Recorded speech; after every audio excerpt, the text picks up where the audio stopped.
and girls. Today is Tuesday, May 12th, and I'm happy to be here with you this morning once again to share a story with you and talk a little bit about our day. I'm excited for today's story because it's about a really cool thing that we all love so much at school. It's about butterflies. Whenever we see a butterfly, we get really, really excited. The reason I chose this story to share with you today is because in science this week, you're learning about a really big word called metamorphosis. Can you say metamorphosis? Yeah. Metamorphosis is when the process of something that changes. So when something changes.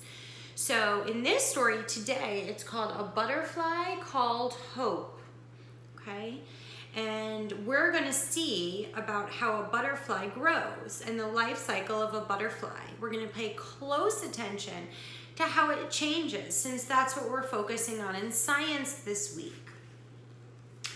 After we hear the story, then we'll go ahead and talk about the rest of the lessons that are set up for today.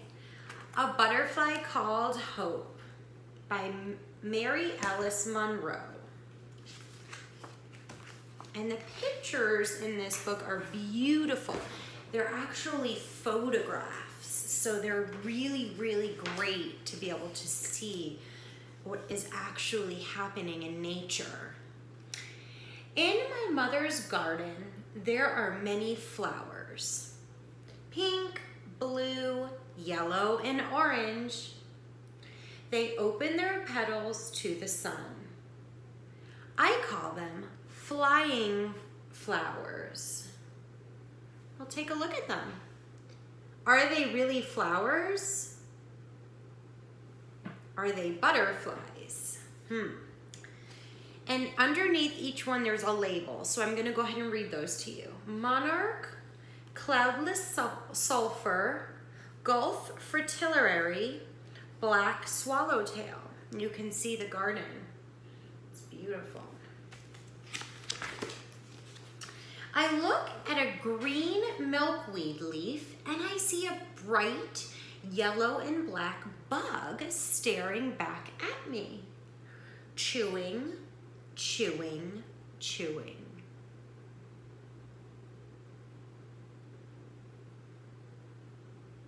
We can see that that's the caterpillar. Mommy, come quick. What is this? Will it bite me or sting me? Will it make me sick? Don't be afraid, my mother says. It won't hurt you. That's a caterpillar. Someday it will grow to be a beautiful butterfly.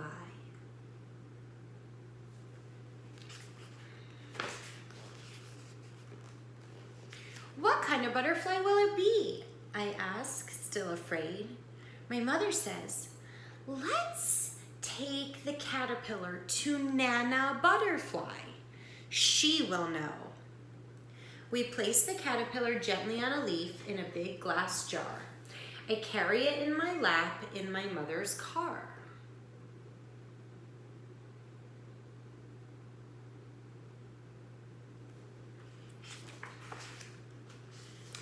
Nana Butterfly looks in the jar.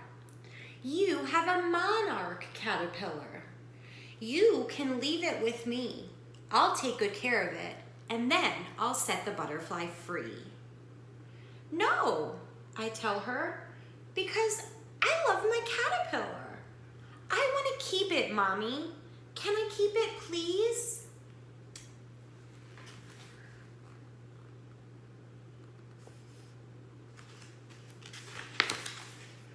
Each morning, I put clean paper towels on the bottom of the aquarium and I add fresh milkweed from the garden. Through the glass, I can watch my caterpillar getting bigger and bigger. All day, it eats and grows and poops. Caterpillar poop is called frass.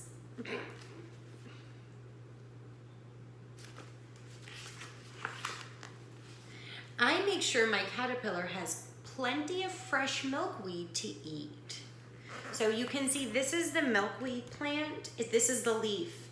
This is what they eat. They do eat other leaves and other types of grasses, but milkweed is the type of plant that caterpillars especially love. One day, I do not see my caterpillar eating. I don't see it crawling. I actually don't see it at all. Mommy, come quick. Where is it? My mother points to a jade green chrysalis hanging at the top of the tank. She tells me, the change is beginning. Let's look at it. That's the chrysalis. Yeah. Mom said, the change is beginning. Remember what that big word was that we talked about that means change? Metamorphosis. So now we're going to see how the caterpillar is going to change into a butterfly. 8 days later, I can see that the chrysalis is now black. Mommy, come quick. What happened to my chrysalis? Is it sick? Mommy says, don't worry, little one. Your butterfly is almost here. You can see the butterfly wing. We watch and we wait.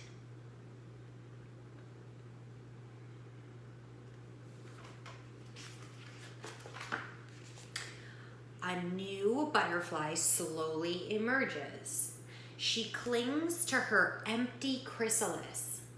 Her wings are soft and droop like a brilliant orange and black cape. We watch her velvety wings slowly grow larger and larger. When she is ready, she tests them, fluttering 1, 2, 3 times.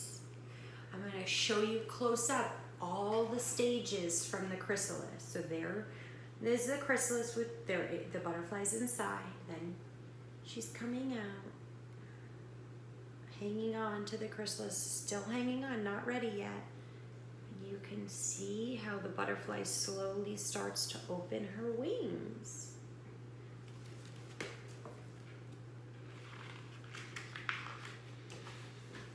My mother says it's time for her to fly.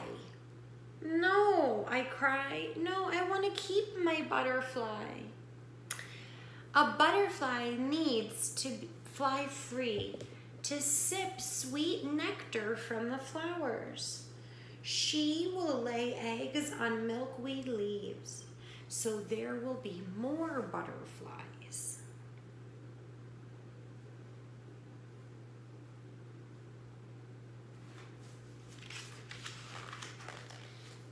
If you name your butterfly, wherever it goes, it will be yours.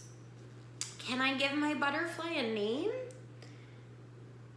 I ask. My mother smiles. Yes, I think your name is perfect.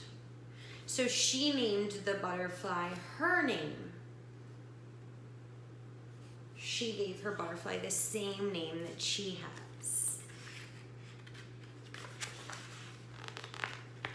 My monarch opens her wings to the sun, fluttering in joy. Then on a soft breeze, my butterfly flies.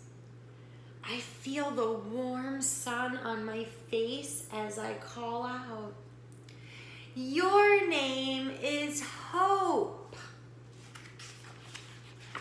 That's what her name is too, I guess. So this book, A Butterfly Called Hope, was about the life cycle of a butterfly. How the little girl, Hope, found a caterpillar, collected it in a jar, and she decided to raise it so that she could see the metamorphosis happening from the caterpillar turning into the butterfly. We would be doing lots of projects and lots of things at school with this. this week for science, some of you already did talk about how a caterpillar does change into a butterfly. Some of you talked about other animals that are showing metamorphosis, like a frog. They go through metamorphosis, so a lot of you did that as well, and that's perfect. As long as you're understanding that animals can change and grow throughout their lives, and it's their life cycle. The rest of your lessons for today on Tuesday, for reading and writing, you're going to hear a story on Mayan about an ocean. And when you're done, you're going to answer a couple questions about that book. Okay, so it's quite comprehension questions for reading and writing. Make sure you write them out and use your kindergarten sounds so we can see how you're doing with your writing skills. And then for math, you are going to do something super, super fun. So I know a lot of you have sidewalk chalk that you maybe draw on the driveway or the sidewalk when it's nice outside. And if you don't, that's okay. But we are learning all about measurement, and we thought it would be so fun for you to use sidewalk chalk outside to trace one of your feet. So you're gonna go outside and you're gonna take your foot and you're gonna trace all around your foot. And then I want you to find another family member. Maybe a brother, maybe a sister, maybe a mommy or a daddy or a grandma.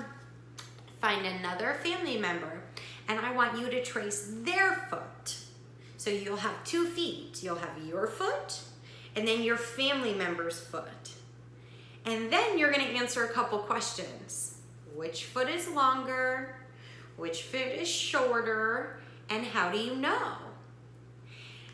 And then take a picture of your foot, your 2 feet, your foot, and then your family member's foot so we can see how your measurements came up. Since we're learning all about measuring, we're going to see how they measured out. If you don't have sidewalk chalk, that is okay. I don't want you to go out and buy sidewalk chalk.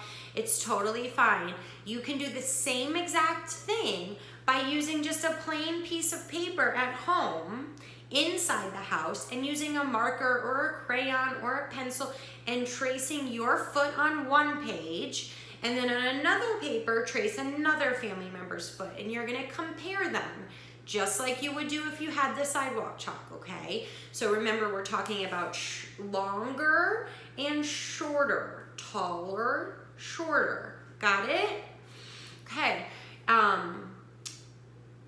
Once you upload your picture, that's it. You're done with math, okay? So a couple things for today. Not too much. Keep working on your iReady lessons. Keep reading and practicing your reading strategies.